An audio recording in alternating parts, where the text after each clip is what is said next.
Guys आपको IC संबंधित कुछ ऐसी चीज़ें बताऊंगा जिनको आप एक बार अगर सुन लोगे तो आपके मन में कभी भी सवाल ऐसा नहीं आएगा कि सर ये आईसी क्या चीज़ है, कैसे काम करता है।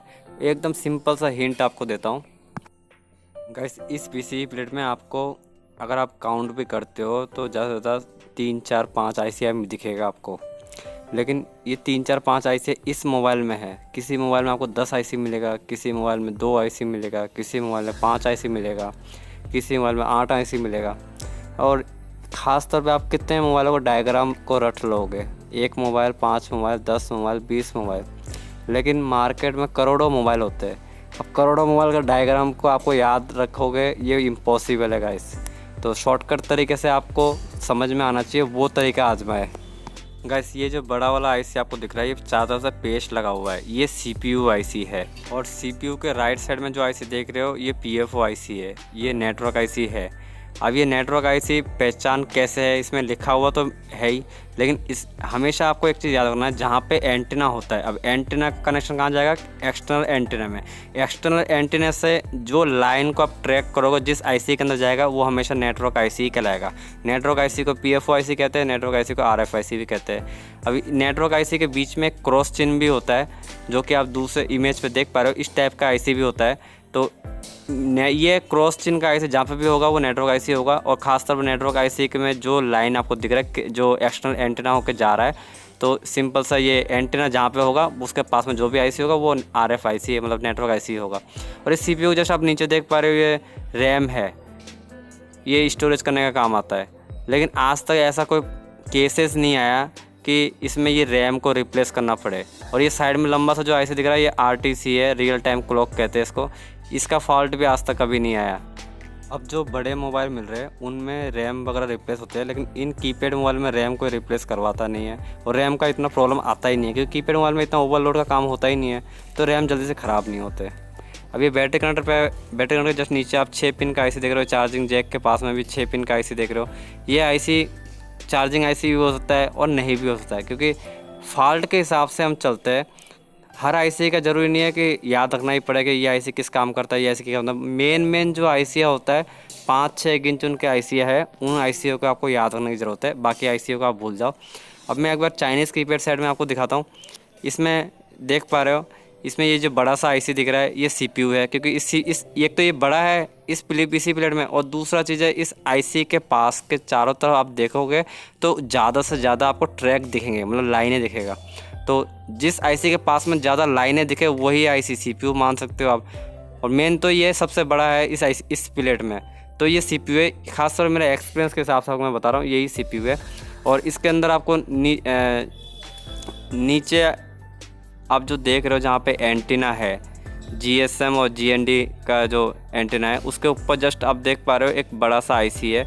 वो आईसी जो है वो पीएफओ आईसी है, मतलब नेटवर्क आईसी जीएसएम जीएनडी यहाँ से आपको जा रहा है, और ये छोटा सा क्रिस्टल हो गया इस आईसी में जा रहा है, तो ये नेटवर्क आईसी हो गया। इसके अंदर 2 ही आईसी दिख रहा है, एक सीपीयू और एक नेटवर्क आईसी, मतलब पीएफओ आईसी। अब ये सीपीयू ये मेमोरी कार्ड कनेक्शन भी इसी में जाता है, बैटरी का, चार्जिंग का, बैटरी का सब कनेक्शन इस सीपीयू में जाता है। ईयरफोन का भी कनेक्शन इसमें जाता है, और सिम सॉकेट का भी इसमें जाता है, और जितने टॉर्च वगैरह, कैमरा वगैरह जो भी है सब का कनेक्शन इस सीपीयू में ही जाता है।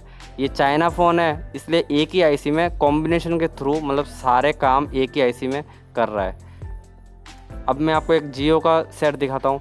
इसके अंदर भी काफ़ी सारे आपको आईसी दिख रहे होंगे, जैसे कि ये एक छोटा बड़ा, इसमें काफ़ी सारे आईसी जिसमें नंबर तक नहीं दिखेंगे। इन आईसी को रिपेयरिंग करना तो दूर की बात है। अब ये ऊपर बड़े बड़े 4 आईसी आपको दिख रहे हैं। अब एक बार ये जो सेक्शन देख रहे हो ना, ये नेटवर्क सेक्शन है। चारों तरफ आपको इसमें बॉर्डर दिख रहा है, ये बॉर्डर, और बॉर्डर के अंदर आपको सारे आईसी दिख रहा है। अब ये सारे आईसी कुछ ना कुछ काम करता ही है, ऐसा नहीं है कि कंपनी ऐसे ही लगा रखा है आईसी। तो मेन चीज़ हमें देखना है एक्सटर्नल एंटीना है इसके पास है, तो वो एक्सटर्नल एंटीना कनेक्शन कहाँ जा रहा है? इन नेट एंटीने पे जा रहा है। ये एंटीना एक्सटर्नल एंटीना से होकर इन आईसीओ पे जा रहा है। तो ये एक सेक्शन हो गया, ये नेटवर्क सेक्शन हम कह सकते हैं इसको। नेटवर्क सेक्शन मतलब जब भी कोई नेटवर्क का फॉल्ट आता है तो हम इसी सेक्शन में देखेंगे और दूसरे सेक्शन में नहीं देखेंगे। तो इसके अंदर काफ़ी सारे आईसी है, तो फिल्टर वगैरह होता है, मतलब पीएफओ आईसी, डब्ल्यूटीआर आईसी, काफ़ी सारे आईसी होता है इनके अंदर। तो मेन चीज़ है सेक्शन को समझ जाओ आप बस। अब ये ऊपर वाला मैं आपको दिखाता हूँ। यहाँ पे आपको पावर आईसी दिख रहा है और ऊपर सीपीयू भी है, रैम भी है। अब ये पावर आईसी क्यों है, तो ये पावर आईसी के ऊपर आप देख पा रहे हो ये कैपेसिटर वगैरह, बूस्ट कॉइल वगैरह ज़्यादा से ज़्यादा है।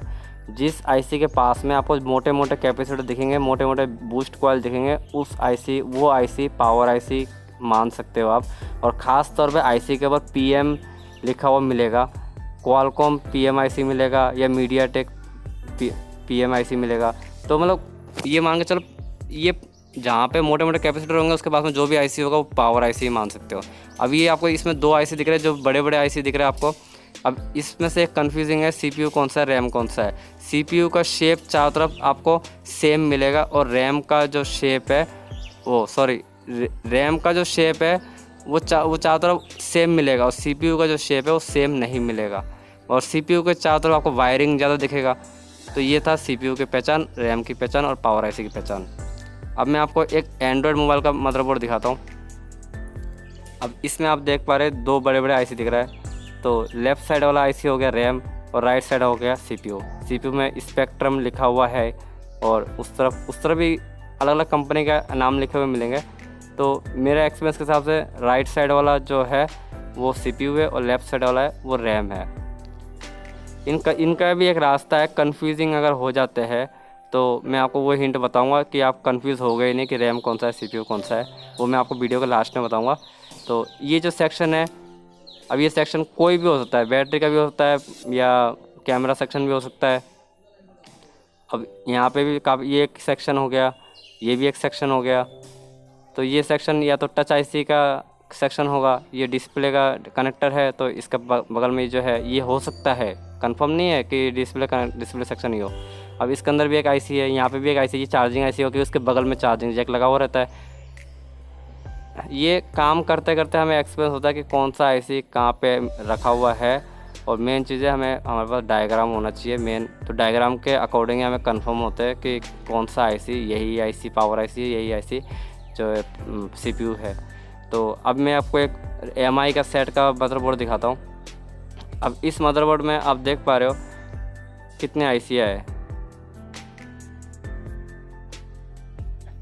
अब इस बड़े बड़े आईसी में बीच वाला आईसी सीपीयू हो गया और साइड वाला आईसी सीपीयू है, बीच वाला आईसी रैम है। ये मेरे एक्सपीरियंस के हिसाब से आपको बता रहा हूँ, कंफर्मेशन भी आपको मैं बता दूंगा। अब ये जो मैंने एक आईसी निकाल रखा है, ये आईसी आप देख पा रहे हो, ये भी आईसी है। तो बहुत सारे आईसी है जो हमें मालूम ही नहीं है कि कौन सा आईसी क्या काम करता है, और आपको रटने की भी ज़रूरत नहीं है। मैं आपको सिंपल तरीका बताऊँगा जिससे आपको जो ये आईसी संबंधित जो भी मैटर है वो आपको क्लियर हो जाएगा। लेकिन फ़िलहाल तो ये एक सेक्शन है क्योंकि एक्सटर्नल एंटीना पास में है और ये नेटवर्क सेक्शन ही है। और ऊपर जो ये ईयरफोन के पास में जो आप देख रहे हो ये आईसी, ये WTR आईसी है, मतलब नेटवर्क फ्रीक्वेंसी का काम करता है।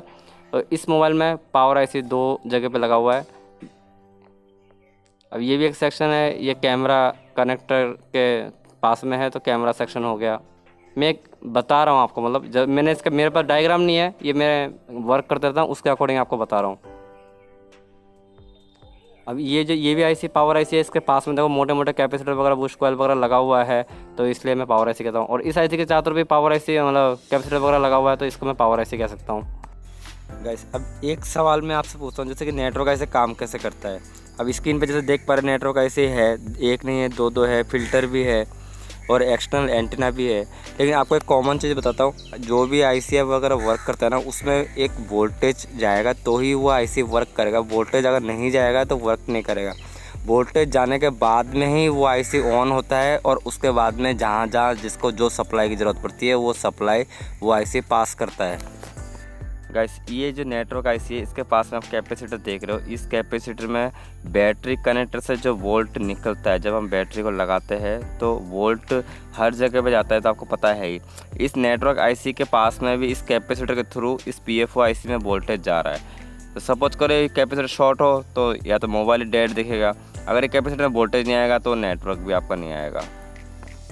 गाइस, इस पीसी प्लेट में आप देख पा रहे हो ये जैसे WTR आईसी है। ये WTR क्या काम करता है, नेटवर्क फ्रीक्वेंसी का काम करता है। मतलब नो सर्विस वगैरह का अगर एरर मिलता है, ज़्यादातर WTR के आईसी ख़राब होता है। WTR आईसी को भी ऑन करने के लिए बैटरी का वोल्टेज की आवश्यकता होता है। जब ये बैटरी का वोल्टेज WTR आईसी के अंदर जाता है तो आप स्क्रीन में जैसे देख पा रहे हो WTR IC के चारों तरफ लाइनें दिख रहा है, रेजिस्टेंस में जा रहा है, कुछ कैपेसिटर में जा रहा है। तो ये अलग अलग तरह का सप्लाई जनरेट करता है। सप्लाई जब जनरेट करता है जब भी एक नेटवर्क जो है प्रॉपर फिल्टर होता है, मतलब डिस्प्ले में नेटवर्क दिखाई देता है और नेटवर्क प्रॉपर तरीके से वर्क करता है, ये समझ लो। ये जो WTR IC है, ये अब जो नए मॉडल आ रहे हैं ओप्पो, वीवो, MI, जियोनी, जो भी मोबाइल है सब मोबाइल में WTR के IC लगाया जाता है। सैमसंग में भी लगाया जाता है, MI में भी, वीवो में भी, ओप्पो में भी WTR, और रियल में भी आपको मिलेगा WTR के IC। ये 2-3 मॉडल के IC होते हैं और इस IC को आप खास तौर पर देखोगे आसपास में आपको कोई वोल्टेज जनरेट मिलेगा ही मिलेगा जब आप मल्टीमीटर से चेक करोगे।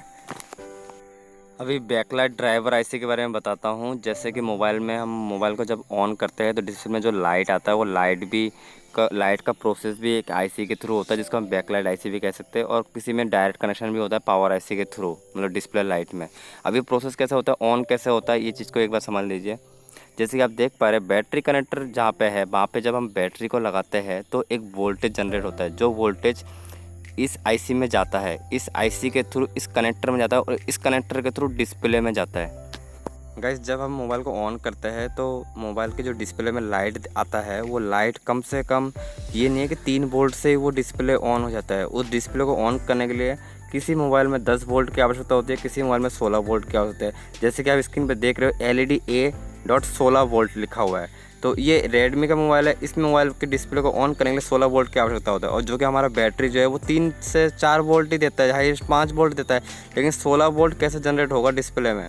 तो 16 वोल्ट जनरेट करने के लिए इस आईसी को ये आईसी कन्वर्टिंग करता है। उसके बाद में बूस्ट कॉइल वगैरह देख रहे हो आप पास में, ये क्या करता है, वोल्टेज को बढ़ाता है। वोल्टेज को बढ़ाने के बाद में इस कनेक्टर में भेजता है हाई वोल्टेज करके, जैसे 16 वोल्ट दिख रहा है आपको, 16 वोल्ट वोल्टेज करके कन्वर्ट करके भेज रहा है, जब भी एक डिस्प्ले में लाइट आता है।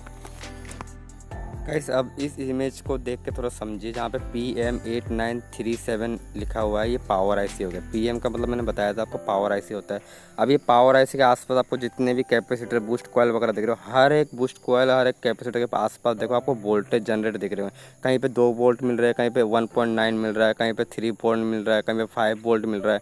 अब ये वोल्ट जो है जहाँ जहाँ जिसको जरूरत जितना वोल्टेज है वो वोल्टेज ये PM IC जो है वो भेजता है। लेकिन PM IC को भी ऑन करने के लिए वोल्टेज की आवश्यकता होता है, और उसको वोल्टेज कौन देता है? हमारा जो बैटरी है वो बैटरी वोल्टेज देता है। अब ये जो बैटरी जो है ये भी किसी कैपेसिटर या किसी बूस्ट कॉइल के थ्रू ही इस PM IC पे जाता है, डायरेक्ट PM IC पे नहीं जाता है। इस चीज़ को आप मल्टीमीटर से पता लगा सकते हो। एक मल्टीमीटर का एक प्रोब को बैटरी के पॉजिटिव पे रखते हो और दूसरा प्रोब को PM IC के चारों तरफ किसी कैपेसिटर में टच करके चेक करोगे तो आपको कहीं ना कहीं बजर साउंड मिलेगा। तो आपको कंफर्म हो जाएगा कि PM IC में वोल्टेज कहाँ से जा रहा है, मतलब बैटरी कनेक्टर से जो वोल्टेज जा रहा है वो PM IC के कौन से कैपेसिटर होकर जा रहा है। अगर बजर साउंड आता है तो समझ जाओ कि बैटरी का जो वोल्टेज है वो इसी IC के थ्रू जा रहा है, मतलब इसी कैपेसिटर के थ्रू जा रहा है। अब गाइस, मान के चलो आपके पास कोई मोबाइल आता है वो ऑन नहीं हो रहा, सपोज करो Redmi Note 4 आ गया, तो आप टाइप करोगे Redmi Note 4, तो अब मोबाइल ऑन नहीं हो रहा। तो आपको अगर लग रहा है कि पावर आईसी ख़राब हो सकता है, अब आपको ये भी नहीं मालूम कि पावर आईसी कौन सा है, तो सिंपल तरीके से आप Redmi Note 4 PM IC type कर दो।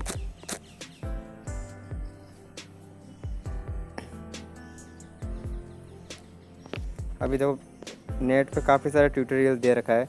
तो अब जैसे इस इमेज पे भी देखो जो आईसी का नंबर भी दे रखा है, ये इसमें नंबर क्या देगा, PM8953।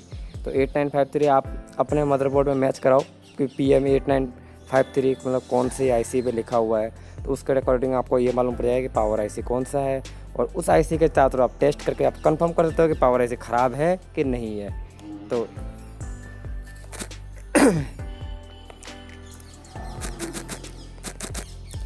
अभी सपोज करो आपके मोबाइल में नेटवर्क नहीं आ रहा, आपके पास जो मोबाइल आया हुआ है उसमें नेटवर्क नहीं आ रहा, तो आपने नेटवर्क का एक्सटर्नल एंटीना ट्रैक वगैरह सब कुछ चेक कर लिए, उसके बावजूद भी नेटवर्क नहीं आ रहा, तो आपको डाउट हो रहा है कि नेटवर्क ऐसे ख़राब हो सकता है। तो सिंपल तरीके से आप Redmi Note 4 नेटवर्क ऐसे लिख दो, एनी नेटवर्क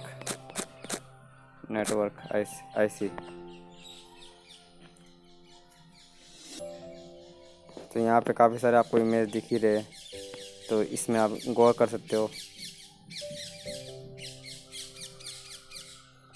अब आप इसमें सारी चीज़ें आप देखिए किस तरीके से कौन कौन से आईसी के नाम लिखा हुआ है, उनका ट्रैक कैसे लिखा हुआ है। मेन प्रॉब्लम है, अगर आपको आईसी का आइडेंटिफिकेशन करना है तो गूगल की मदद लेनी पड़ेगी। अब ये जो गूगल पे जो इमेज वगैरह दिखाते हैं, ये हम जैसे बिगिनियर वगैरह ही इसमें अपलोड करते हैं इमेज वगैरह, ताकि बिगिनियर एक दूसरे की हेल्प ले सके। तो इसलिए गूगल पे अब फ़ोटो अपलोड होते रहता है। तो इसका इन फ़ोटो से आप काफ़ी हेल्प मिल जाएगा। अब आपके पास कोई सेट आता है, कस्टमर आपके सामने खड़ा है और आप आईसी का नाम आपको मालूम नहीं है और आप कुछ समझ में नहीं आ रहा आपको कि आईसी ख़राब है, एंटीना ख़राब है, तो पहले आपको स्टेप बाय स्टेप सेक्शन को चेक करें, आईसी ख़राब है कि नहीं है। अगर आईसी ख़राब है और आपको मालूम नहीं है कि आईसी का नाम क्या है, आईसी कौन सा है, तो आप गूगल पे सिंपल से मॉडल नंबर टाइप करके उसके आगे नेटवर्क आईसी टाइप कर सकते हो। उसके अकॉर्डिंग आपको मालूम पड़ जाएगा कि नेटवर्क आईसी कौन सा है। अब मेरे एक्सपीरियंस के हिसाब से कुछ चीज़ें बताता हूँ। जैसे कि पावर आईसी है, पावर आईसी का नाम से हमें मालूम पड़ता है ये पावर मैनेजमेंट का काम करता है, इसलिए इसको पावर आईसी कहते हैं।